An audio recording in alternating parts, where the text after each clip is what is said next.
حكايات أمان.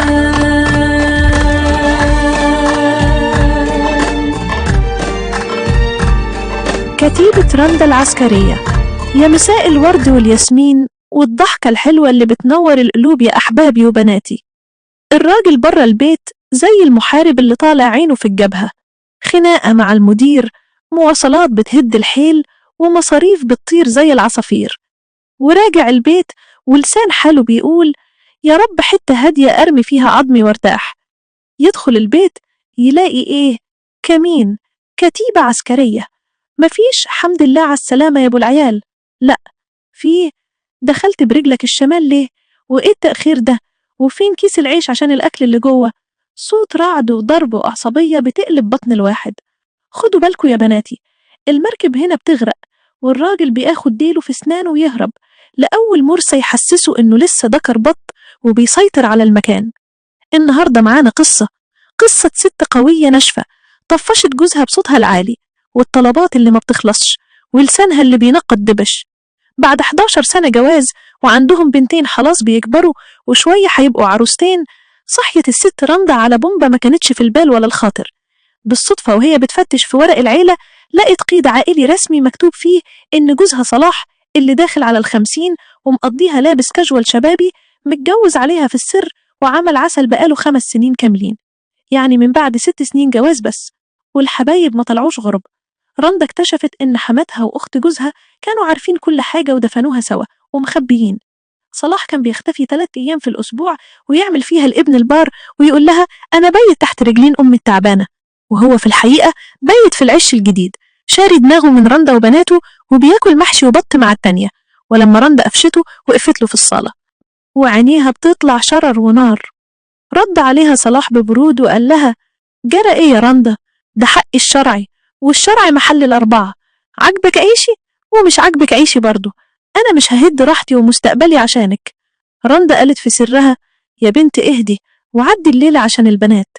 بس العيشة اتقلبت كوميديا سودة وجحيم. صلاح بقى يدخل البيت قلب وشه زي أبو لهب، ياكل في صمت قاتل، ينام من المغربية وقطع معاها كل الخطوط. كل طاقته وشحن الموبايل التاني بقى لمراته التانية، رن، شات، كلام سبيرتو وضحك ودلع 24 ساعة. والمفاجأة اللي جابت لرندا نقطة إن الضرة الجديدة لا أصغر منها ولا أحلى، دي حتى شكلها أقل من العادي بكتير. وصلاح ده الزوج رقم 4 في تاريخها، يعني الحكاية ما كانتش محتاجة عمليات تجميل ولا فساتين سواريه. القصة كانت إزاي تفهم شفرة جوزها. السر والشفرة في كتالوج رندا الناشف من أول يوم جواز. ست مسيطرة، عصبية، صوتها عالي، بتاخد كل حاجة بجدية وتخنب. البيت عندها مش سكن وراحة، ده معسكر تدريب صعقة.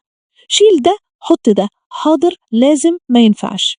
مفيش في قاموسها يا بيبي ولا يا روحي ولا حتى نورت بيتك يا صاصة.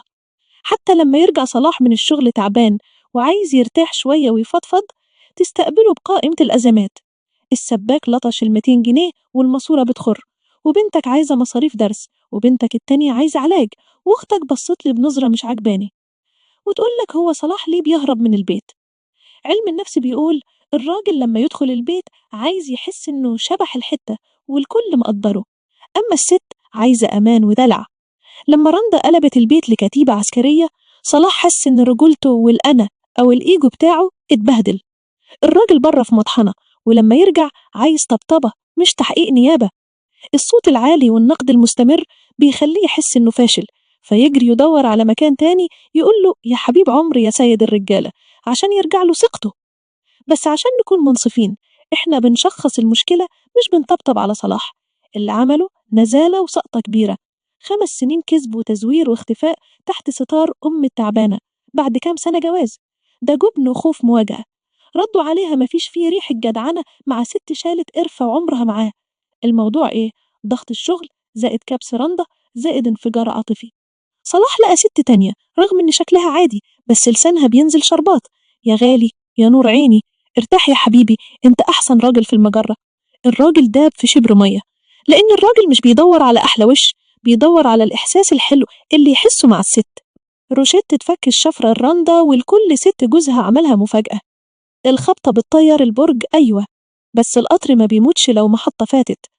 عشان تقومي من النفضة دي اعملي كده: 1. فرملي جلد الذات.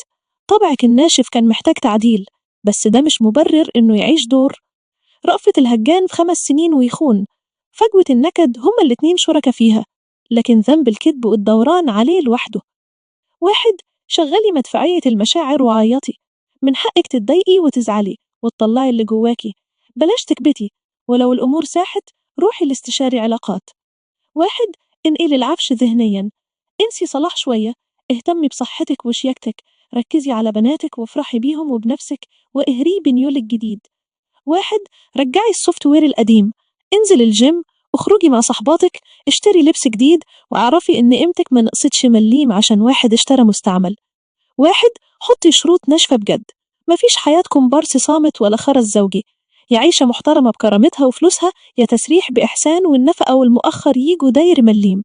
الراجل يا ستات زي الطفل الصغير، بكلمة حنينة تجيبيه وراكي وبكلمة دافية يبوس إيدك. إحنا مش بنبرر الخيانة ولا الجواز السري أبدا، ده جرح كبير، بس بنتعلم عشان البيوت اللي لسه واقفة ما تقعش. الأنوثة واللين والابتسامة والحاضر يا روحي هم سلاحك الفتاك يا قوية. هدي اللعبة شوية، حطي سكر في صوتك وكلميه كأنه سي السيد وشوفي هيعمل إيه. اهريه بنعومتك وذكائك. والكل ست جالها بوكس زي رندا، انتي جامدة وقادرة تقفي على رجليكي وتضحكي كمان.